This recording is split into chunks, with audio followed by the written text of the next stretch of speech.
Hi there. Thought I'd just have a little chat about this Duratool rework station. Duratool are basically a company that pretty much exclusively, as far as I know, are only sold by CPC, which is a subsidiary of Farnell. But anyway, let's have a little look over this thing. The first thing to note really about this is it's quite a beast. It's big and it's heavy. But to be fair, the case is really solid. It's a really solid construction. Also, one thing to note when you unpack these, it does actually come with transit screws, and you do have to be careful that they are removed, because you will, well, potentially damage the unit if you don't remove them.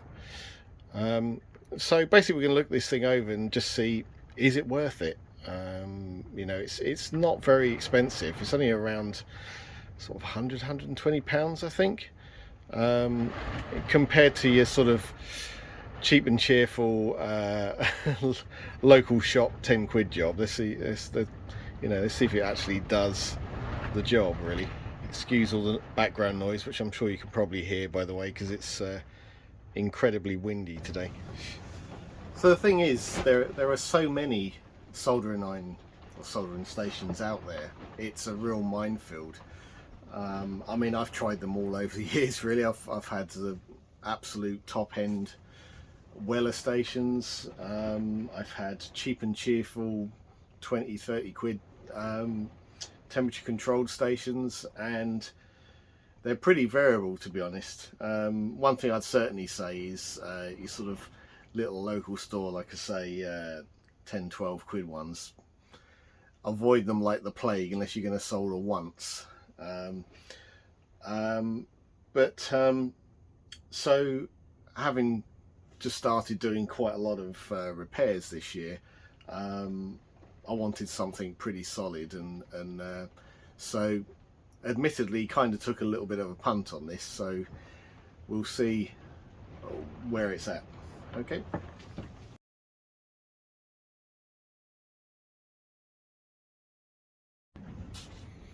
Okay, so let's power this thing up.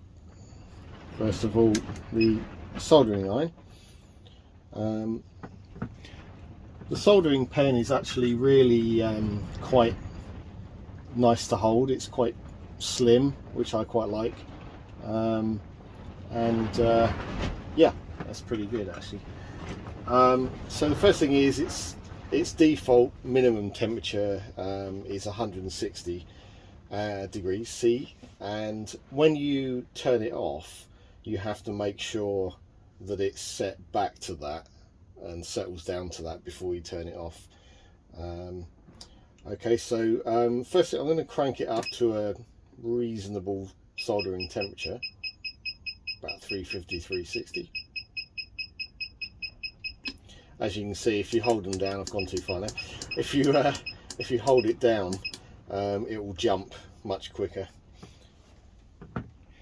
So basically, I won't bother showing you bits and bobs of actually soldering at the moment, but suffice to say, I've used this over a bunch of different applications, including pretty typical through-hole boards. I've used it on multi-layer boards, surface mount obviously, and to be honest, it's held up really well. I've had no problems with it at all. Obviously you've got to be careful to set the right temperature, as you would with anything, but it's worked really well. So I mean, obviously you apply the normal kind of techniques if you work on boards that lose a lot of heat. But it's worked really well, and to be honest, the same goes for the hot air. You know, you've got a range of nozzles that, you know, give you a pretty good range. The only thing that's a bit lacking on this unit is a larger range of tips, to be honest, because I would like a angled tips at times, and neither the soldering iron or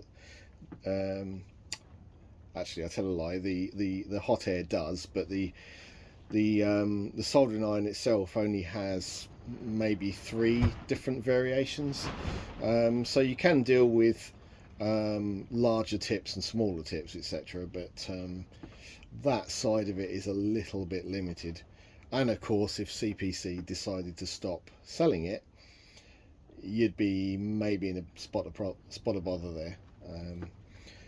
But like I say, for the price, I found it pretty good, and it does what it says on the tin. If it's that temperature, it's that temperature. So I'd recommend it, to be honest. Unless you want to fork out for the much higher end of things, you know, high end pace, or if pace that exists, and Weller.